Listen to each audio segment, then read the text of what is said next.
राजू श्रीवास्तव को जब दिल का दौरा पड़ा, उससे कुछ दिन पहले उन्होंने एक वीडियो में कहा कि जिंदगी जीनी है तो ऐसी जियो कि अंतिम समय में जब यमराज आपको लेने के लिए आए तो वो खुद कहें कि भाई तुमने अच्छा काम किया, तुम भैंसे पर बैठ जाओ, मैं पैदल पैदल चल लेता हूं। अपनी बातों से सबको हंसाने वाले, इस दुनिया को सुंदर बनाने वाले हमें उदास करके चले गए राजू श्रीवास्तव, जिनका जन्म उत्तर प्रदेश के कानपुर में 25 दिसंबर 1963 को हुआ। राजू श्रीवास्तव जिनको बचपन से ही कॉमेडी का शौक था, जो बचपन से ही दूसरों की आवाजें निकालने का गुण रखते थे, मिमिक्री करते थे, यहां तक कि वो former prime minister Indira Gandhi ji की आवाज भी निकाल लेते थे। वो सुनील गावस्कर साहब से मिलने का शौक रखते थे। वो बचपन में स्कूल में स्टेज पर जाने का कोई मौका मिस नहीं करते थे। 15 अगस्त के कार्यक्रम हो, 26 जनवरी कार्यक्रम हो, सबसे पहले अपना नाम लिखवाते थे। वो चाहते थे कि मेरे नाम से मुझे दुनिया जाने। बचपन में उनका नाम सत्यप्रकाश श्रीवास्तव था, जो आगे चलकर राजू श्रीवास्तव बन गया। राजू श्रीवास्तव जिन्होंने इंडिया में कॉमेडी को एक नई पहचान दी, वो आज हमारे बीच में नहीं है, लेकिन उनकी जीवन यात्रा हमें काफी कुछ सिखाती है। स्वागत है आपका, आप देख रहे हैं लर्निंग सीरीज सीखोगे नहीं तो जीतोगे कैसे। मेरा नाम है आरजे कार्तिक और आइए बात करते हैं 5 उन बड़ी बातों की जो राजू श्रीवास्तव की जीवन यात्रा से हम सब सीख सकते हैं। राजू श्रीवास्तव उस जमाने में पैदा हुए जब इंडिया में कॉमेडी को लेकर के ज्यादा सीरियसनेस नहीं थी। लोगों को लगता था कि हंसाने वाला जो काम कर रहा है ये कोई काम नहीं है। उस जमाने में सिर्फ सरकारी नौकरी को ही नौकरी माना जाता था। कोई एंटरटेनमेंट का बिजनेस भी कर सकता है, इसके बारे में किसी ने कभी सोचा नहीं था। राजू श्रीवास्तव चूंकि कानपुर के एक साधारण परिवार में पैदा हुए थे। उनके फादर रमेश चंद्र श्रीवास्तव जी एक सरकारी कर्मचारी थे जो शौकिया तौर पर कविताएं लिखते थे। छुट्टियों में पिताजी कवि सम्मेलन में जाया करते थे और उन्हें बलाई काका के नाम से पहचाना जाता था। राजू जी की माँ जो थी वो हाउसवाइफ थी और घर वाले चाहते थे कि श्रीवास्तव परिवार में सबने नौकरी की तो राजू भी सरकारी नौकरी करे। लेकिन राजू श्रीवास्तव कुछ अलग करना चाहते थे। उन्हें बचपन से कॉमेडी का शौक था और वो कॉमेडियन बनना चाह रहे थे। उनसे किसी ने कहा कि भाई लोकल मैचेस होते हैं उनमें तुम क्रिकेट कमेंट्री कर सकते हो।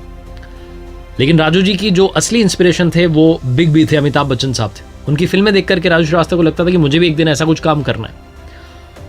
तो बस यही सब डिसाइड करके एक दिन वो मुंबई निकल गए। वो कहते हैं कि मेरी माँ ने मुझे इतने ताने मारे कि मैं अपनी सक्सेस का क्रेडिट भी माँ के तानों को ही देता हूँ कि उनके तानों की बदौलत में वहां से चला आया। मुंबई चले आए, कोई गॉडफादर था नहीं, तो अब कहां जाए, खुद संघर्ष करने लगे। यहां तक कि कई बार जब घर से लाए हुए पैसे कम पड़ गए तो उन्होंने ऑटो रिक्शा भी चलाया। जो सवारी बैठा करती थी उसको राजू श्रीवास्तव जोक सुना करके, हंसा करके एंटरटेन किया करते थे और कई बार सवारी प्रसन्न होकर के कुछ पैसे भी दे जाती थी। तो एक बार एक सवारी ने इनसे कहा कि तुम स्टेज शो क्यों नहीं करते? तो इन्होंने कहा ठीक है मैं कर लेता हूं। तो इन्होंने अपनी लाइफ का पहला स्टेज शो किया और इनको 50 रुपए इनाम में मिले और उसके बाद में इन्होंने स्टेज शो करना कंटिन्यू किया। तो जो पहली लर्निंग मिलती है राजू श्रीवास्तव की जीवन यात्रा से वो ये मिलती है कि लाइफ में कभी भी समय से समझौता मत कीजिए। आप वो कीजिए जो आप करना चाहते हैं, वहां तक पहुंचिए जहां तक आप पहुंचना चाहते हैं। दूसरी बात जो राजू श्रीवास्तव ने अपनी जीवन यात्रा से हमें सिखाई, जीवन में हर मंच बराबर होता है। कभी आप सोचें कि ये वाली चीज तो मेरे लिए नहीं बनी है, ये अपॉर्चुनिटी तो मेरे लिए छोटी है, ऐसा कुछ नहीं होता है। राजू श्रीवास्तव जैसा मैंने बताया कि ऑटो रिक्शा चला रहे थे, उसके बाद स्टेज शो करना शुरू किया। स्टेज शोज करते करते करते करते वो आगे निकल चुके थे जीवन में। वो सारी जो पुराने संघर्ष को पीछे छोड़ाए थे। जब वो स्टेज शो करते थे तो अमिताभ बच्चन साहब की मिमिक्री करते थे और उनकी स्टाइल को हूबहू कॉपी करते थे। लोगों को बड़ा पसंद आता था और लोगों में उनकी पहचान बढ़ती जा रही थी। इंडस्ट्री के लोगों से धीरे धीरे शोज के दौरान मुलाकात हुई और उन्हें फिल्मों में काम मिलने लगा। छोटे मोटे रोल करने लगे।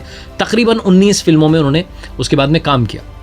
लेकिन राजू श्रीवास्तव को लगता था कि मुझे और लोगों तक पहुंचना है, अपनी कॉमेडी को पहुंचाना है और इसके लिए वो लगातार जो भी मंच मिलता था उसका इस्तेमाल करते थे। उस मंच पर पहुंचते थे, अपनी कला के माध्यम से लोगों को हंसाने का काम करते थे।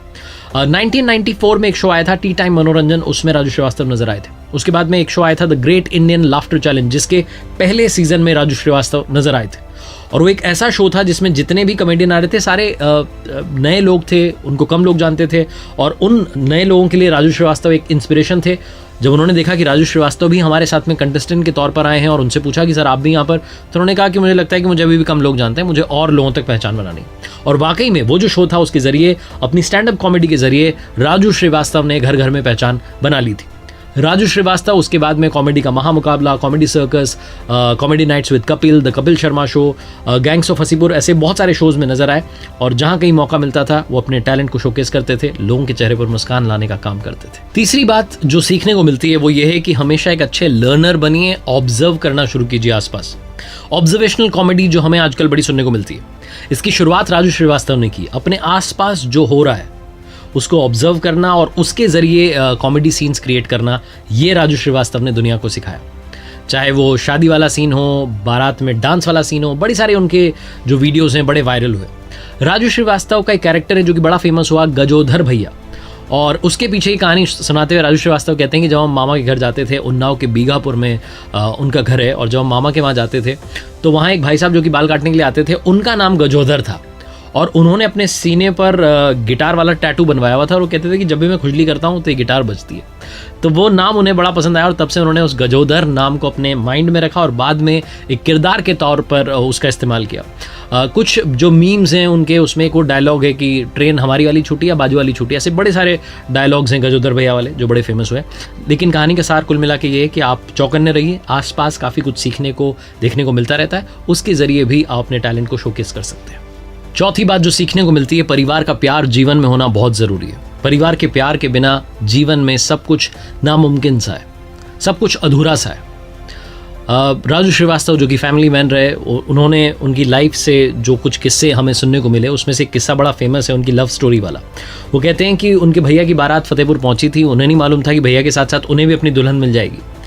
वहाँ उनकी नज़र एक लड़की पर पड़ी और उन्होंने डिसाइड कर लिया, पहली नज़र में प्यार हो गया कि शादी करूंगा तो इससे करूंगा वरना कुंवारा रह जाऊंगा। 12 साल के बाद में उनकी शादी हुई। जब गजोधर भैया फाइनली मुंबई में सेटल हो गए, तब लड़की के परिवार वालों को बताया, सारी बातचीत हुई। शिखा उनकी धर्मपत्नी का नाम है। उनके 2 बच्चे हैं। जो उनकी बिटिया हैं वो असिस्टेंट डायरेक्टर हैं और उनके जो बेटे हैं वो सितार वादक हैं। अपने परिवार को उन्होंने लाइमलाइट से दूर रखा, लेकिन परिवार के प्रति लॉयल रहे, परिवार के प्यार के साथ जीवन में आगे बढ़ते रहे। लाइफ में आप चाहे जिस मुकाम पर पहुंच जाएं, अपनों का साथ होना बहुत ज़रूरी है। ये भी एक बात है जो सीखी जा सकती है। और जाते आते आखिरी बात, बिना किसी वल्गैरिटी के भी आप अपनी बात कह सकते हैं, अपना जोक सुना सकते हैं। आज के सोशल मीडिया के ज़माने में जहां डबल मीनिंग बातें होती हैं, कई बार गालियों का सीधा सीधा इस्तेमाल होता है, वेब सीरीज़ में हमें सुनने को मिलती हैं। कई सारे वीडियोस देखने से पहले, कई सारी वेब सीरीज़ देखने से पहले, मूवीज़ देखने से पहले चेक करना पड़ता है कि किस उम्र के लोग देख सकते हैं, क्या हम फैमिली के साथ देख सकते हैं कि नहीं देख सकते हैं। ऐसे ज़माने में भी राजू श्रीवास्तव अपनी कॉमेडी के जरिए लोगों को एंटरटेन करते रहे और बताते रहे कि नीट एंड क्लीन कॉमेडी क्या होती है। एक ऐसी कॉमेडी जिसमें हर उम्र, हर वर्ग के लोग जो है साथ बैठ करके जिसमें हंस सकते हैं, एंजॉय कर सकते हैं। राजू श्रीवास्तव की एक कला थी कि अगर उन्हें किसी की कमी भी बतानी होती थी तो हंसते हंसते बातों बातों में उसे बता देते थे, ताकि सामने वाले को बुरा भी ना लगे। इतने कमाल के कलाकार राजू श्रीवास्तव ये दुनिया छोड़कर चले गए हैं। आपकी कमी हमेशा इस दुनिया को महसूस होती रहेगी, लेकिन दुनिया को जो आपने मैसेज दिया है कि हंसते रहिए, मुस्कुराते रहिए, खिलखिलाते रहिए, प्रसन्न रहिए और आपस में प्यार बांटते चलिए, उनको आज मैं सलाम करता हूँ, प्रणाम करता हूँ। एक बार फिर से आपको बस यही बात याद दिलाना चाहता हूँ, ऊपर वाले के आशीर्वाद, अपने परिवार के प्यार और अपनी मेहनत के दम पर कर दिखाओ कुछ ऐसा कि दुनिया करना चाहे आपके जैसा। देखते रहिए मेरे साथ हर सोमवार सुबह 9:30 बजे एक नई मोटिवेशनल कहानी और हर शुक्रवार सुबह 9:30 बजे लर्निंग सीरीज का एक नया वीडियो।